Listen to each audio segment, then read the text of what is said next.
कि जुग जुग जिया सोना भावनावा के भाग जागल हो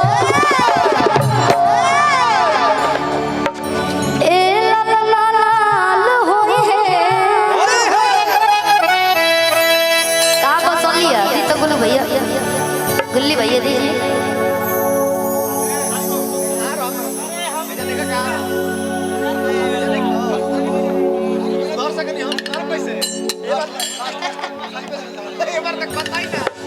बाबू बाबू को नहीं खिलो लिया ये अबे ना निकल ए ललना लाल होई है गिरिया मन बाबू आज गुलाबा के दीपक गाना सुना तो शांत बा आज मनवा में आस लागल हो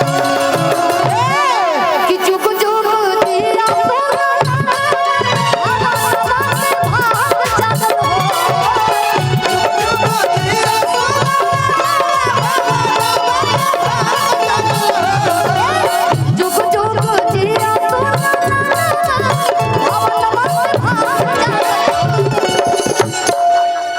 बाबू के माई की तरफ से केहू की तरफ से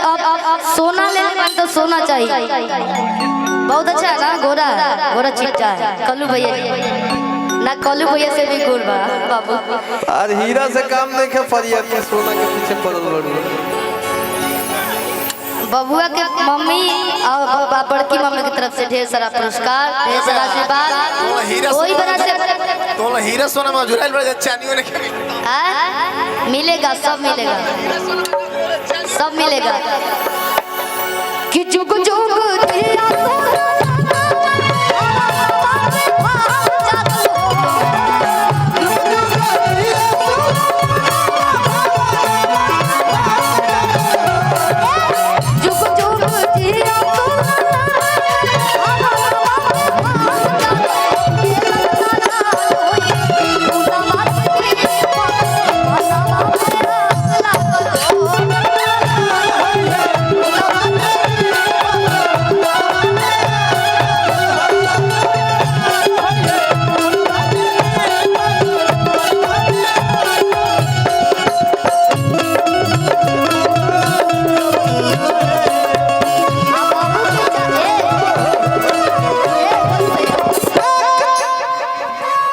बबुआ के इंजीनियर चाचा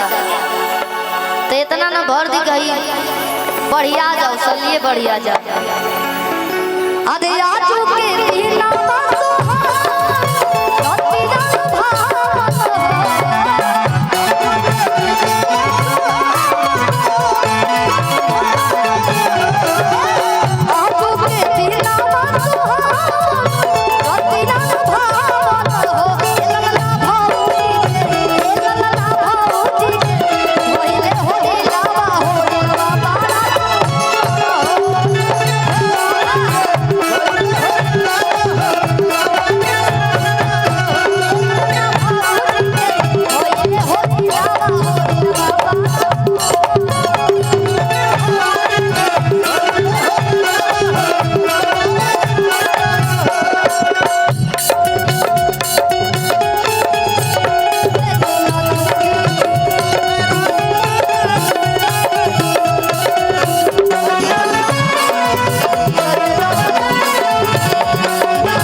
बबुआ के खुशी में भोजपुरी के तमाम गीतकार म्यूजिक डायरेक्टर गायिका गायक प्रोड्यूसर साउंड वाला भैया कैमरामैन भैया गाँव पूरा लोग जुटल बा सोहर गवाता ओने यूट्यूबर भैया लोग सोहर गवाता म्यूजिशियन पता के याद है नहीं ना ना ना यहाँ के मेन पिलर बनी यहाँ के ना बजाब तो कैसे हमने के अच्छा लगी गाय के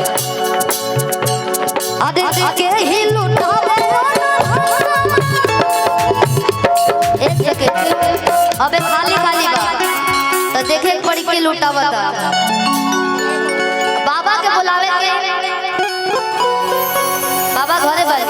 बुला लिए ना तो कहम कि हमारा के काम में भेज देलो सब अपने गाना सुन लो बाद में शिकायत आई